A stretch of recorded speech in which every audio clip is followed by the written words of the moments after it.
Steve Race giving a great little story right now about, Steve, why don't you start the story all over for those who just tuned in, because this is a great story. I love this. All right. I'm going to read it because I have it on my website, and it's even better when I read Yeah, it than read if it. I Read try it. to tell it. Yeah. I'm a guy's renting out a room in his big house, Yeah. and he's just going to want one room. He needs $100 extra a month, so he rents it out. And God comes by, and it says he sees it, knocks on the door, seeking a home for his son. He's looking for his son to have a place to stay. So he says, I say, rent is cheap. God says, I don't want to rent. I want to buy. Well, I'm not sure I want to sell, but please come in and take a look around. I will, says God. I might want to rent a room or two. Maybe you'd rent a room or two, I say. I like it, says God. I'll take the 2 rooms. You might decide to give me more someday. I can wait, says God. I'd like to give you more, but it's a bit difficult right now. I need some space for me, I say. I need the space for me.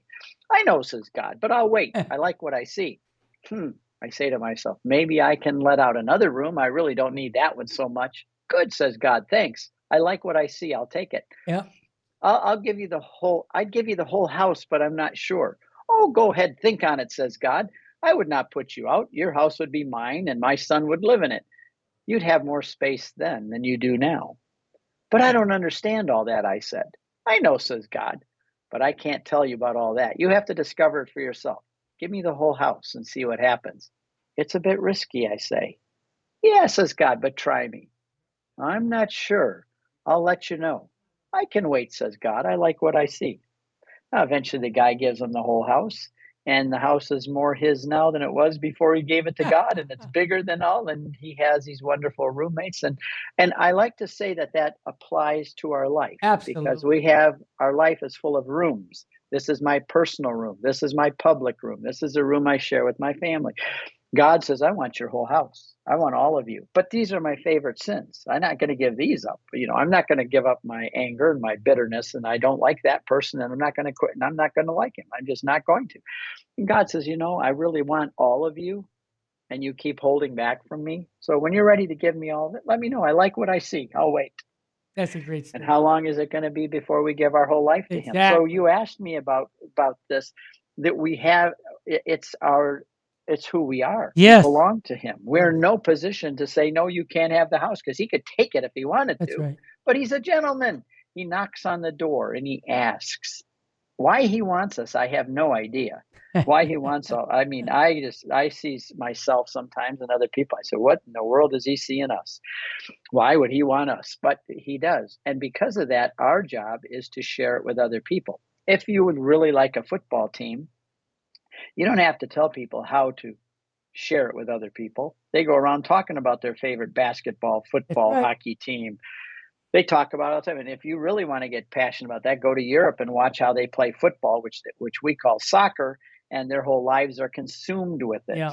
And yet it's meaningless in the long run. It That's means right. nothing. That's right. It fades away like a puff in the wind. And if we really ought to be caring about the things that are most important. So you say, how do you learn to tell people about Jesus? Well, pretend he's a football game. If you love your football sports game, you don't have to have anybody tell you how to talk about it and to be excited about it and share about it. That's right. And what's the difference about being a Christian and telling people about Jesus? My wife says every day you should put your antennas up. Because like this antenna. What do I mean? What does she mean by it? Because every day we should ask God, bring people into my life that I can tell them about you. Yeah. And keep your antennas up all day long, looking for those people that God has brought to you. And at a conference, I said that one time, Mm-hmm. and I said, start up, conservative if you want, pick one person a day, say, Lord, bring one person into my life today. And I'm going to watch all day and wait for that person that you bring into my life I share. And then you get a little better at it. You can go to 2 or 3 people a day. And this lady said, Steve, I decided on 2 people a day. And every single day, I pray that God would bring 2 people into my life that I can share something with him. And he said, every day for the last month, it's happened. And I've Awesome. never had more fun in my whole life. Everywhere I go, I'm saying, I wonder who it is. I wonder if it's going to be at the grocery store. I wonder if Yep. it's going to be over here. And she said she's never had more fun in her whole life Well, by waiting for the Lord to bring people. Steve, that's a great story. And I've shared that with people that would go out and serve your neighbor, and you will have opportunities to share your faith. Just last weekend, my daughter likes to kayak. So we go out onto the lake on the weekends many times to go kayaking. And this particular day, last Sunday, I was out there with her. there were two young college students from China, from Caltech here in Pasadena, and they didn't know how to use the oars. So they're out in the middle of the lake, fumbling out there. So I said, Rita, hang on a second, let me help these girls out. So I showed them how to do the kayaking, and it's a rhythm, and so they picked up on it, and they were like, "Oh, thank you very much." So I was sharing a little bit with them. We're out in the middle of the lake, and they were just really grateful because now they could do their thing. Well, about 2 hours later, I'm at the shore, and these two girls come over to me to say hi. How little college age kids are, and you got this old man, and they said, "We want to thank you so much for helping us, work with the oars." And so I spent an hour talking to them about the kingship of Christ. Got them to download the Virgin Most Powerful Radio. Maybe they're listening right now. I have no idea. But, they said to me that they just, you by helping us, you were just so gracious to us. I said, well, you know why? Because you're made in the image and likeness of God. So I got an opportunity. See, that's the difference, Terry, between you and most people. Catholics tend to do nice things for people, but they don't tell them why they're doing it. And when I was in China, I went to China, Janet and I, a while back, and just to see China. And we were at a restaurant, and the two waitresses came up, and I was talking to them about Jesus. Good. And I everywhere I went to China, I did that with people because I knew they'd never heard of Moses. Who's Moses? Who's Jesus? Yeah. As soon as I started talking, their manager came over and said, "These girls have to go. They're not allowed to be with you anymore." And he brought somebody else over because he heard me talking to them about Jesus. He wouldn't let that happen in the restaurant. But this is what I would say to people. When we say that we need to do evangelism, people right away just shut that right down because they don't know what that means.